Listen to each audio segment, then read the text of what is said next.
My dear fellow clergymen, while confined here in the Birmingham City Jail, I came across your recent statement calling my present activities unwise and untimely. Seldom do I pause to answer such criticism of my work and ideas, but since I feel that you are men of genuine goodwill and that your criticisms are sincerely set forth, I want to try to answer your statements in what I hope will be patient and reasonable terms. I think I should indicate why I am here in Birmingham, since you have been influenced by the view which argues against outsiders coming in. I have the honor of serving as president of the Southern Christian Leadership Conference, an organization operating in every southern state with headquarters in Atlanta, Georgia. Several months ago, the affiliate here in Birmingham asked us to be on call to engage in a nonviolent direct action program if such were deemed necessary. We readily consented, and when the hour came, we lived up to our promise. But more basically, I'm in Birmingham because injustice is here. Moreover, I am cognizant of the interrelatedness of all communities and states. I cannot sit idly by in Atlanta and not be concerned about what happens in Birmingham. Injustice anywhere is a threat to justice everywhere. We are caught in an inescapable network of community, tied in a single garment of destiny. Whatever affects one directly affects all indirectly. Never again can we afford to live with the narrow, provincial outside agitator idea. Anyone who lives inside the United States can never be considered an outsider anywhere within its bounds. You deplore the demonstrations taking place in Birmingham, but your statement, I am sorry to say, fails to express a similar concern for the conditions that brought about the demonstrations. I am sure that none of you would want to rest content with the superficial kind of social analysis that deals merely with effects and does not grapple with underlying causes. It is unfortunate that demonstrations are taking place in Birmingham, but it is even more unfortunate that the city's white power structure left the Negro community with no alternative. In any nonviolent campaign, there are 4 basic steps: collection of facts to determine whether injustices exist, negotiations, self-purification, and direct action. We have gone through all these steps in Birmingham. There can be no gainsaying the fact that racial injustice engulfs this community. Birmingham is probably the most thoroughly segregated city in the United States. Its ugly record of brutality is widely known. Negroes have experienced grossly unjust treatment in the courts. There have been more unsolved bombings of Negro homes and churches in Birmingham than in any other city in the nation. These are the hard, brutal facts of the case. On the basis of these conditions, Negro leaders sought to negotiate with the city fathers, but the latter consistently refused to engage in good faith negotiation. Then last September came the opportunity to talk with leaders of Birmingham's economic community. In the course of the negotiations, certain promises were made by the merchants. For example, to remove the store's humiliating racial signs. On the basis of these promises, the Reverend Fred Shuttlesworth and the leaders of the Alabama Christian Movement for Human Rights agreed to a moratorium on all demonstrations. As the weeks and months went by, we realized that we were victims of a broken promise. A few signs, briefly removed, returned. The others remained.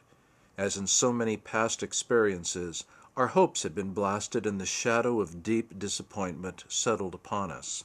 We had no alternative except to prepare for direct action, whereby we would present our very bodies as a means of laying our case before the conscience of the local and the national community.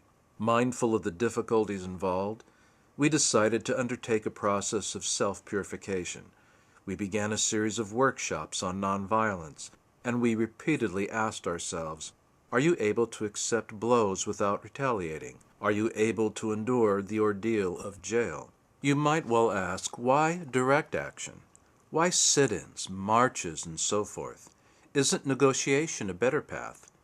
You are quite right in calling for negotiation. Indeed, this is the very purpose of direct action. Nonviolent direct action seeks to create such a crisis and foster such a tension that a community which has constantly refused to negotiate is forced to confront the issue. It seeks so to dramatize the issue that it can no longer be ignored. My citing the creation of tension as part of the work of the nonviolent resistor may sound rather shocking, but I must confess that I am not afraid of the word tension. I have earnestly opposed violent tension, but there is a type of constructive, nonviolent tension which is necessary for growth. Just as Socrates felt that it was necessary to create a tension in the mind so that individuals could rise from the bondage of myths and half-truths to the unfettered realm of creative analysis and objective appraisal, so must we see the need for nonviolent gadflies to create the kind of tension in society that will help men rise from the dark depths of prejudice and racism to the majestic heights of understanding and brotherhood.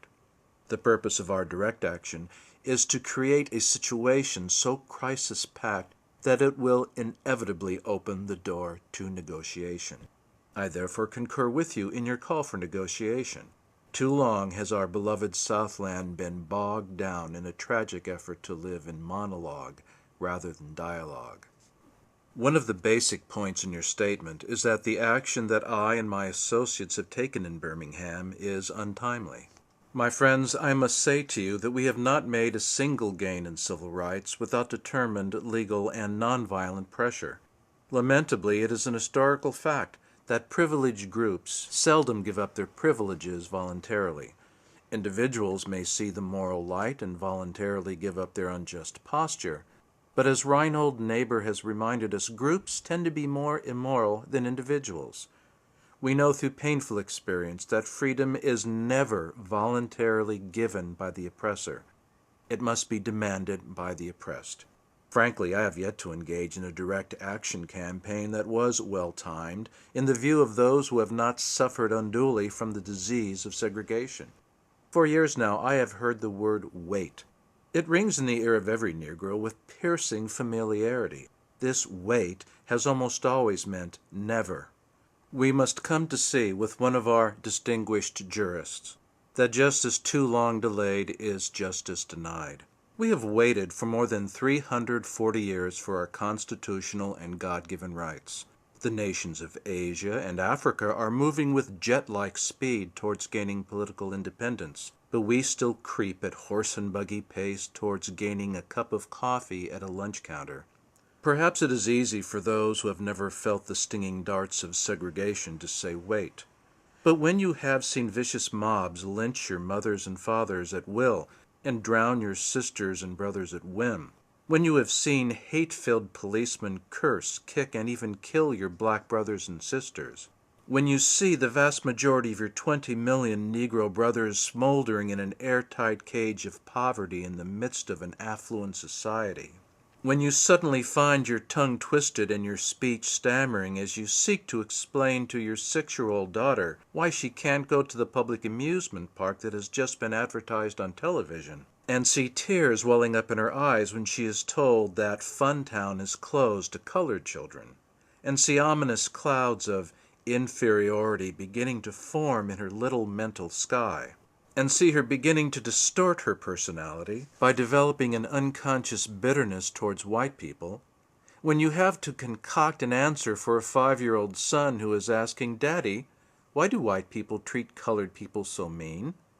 When you take a cross-country drive and find it necessary to sleep night after night in the uncomfortable corners of your automobile because no motel will accept you, when you are humiliated day in and day out by nagging signs reading white and colored, when you are harried by day and haunted by night by the fact that you are a Negro living constantly at tiptoe stance, never quite knowing what to expect next, and are plagued with inner fears and outward resentments, when you are forever fighting a degenerating sense of nobodiness, then you will understand why we find it difficult to wait. There comes a time when the cup of endurance runs over and men are no longer willing to be plunged into the abyss of despair. I hope, sirs, you can understand our legitimate and unavoidable impatience.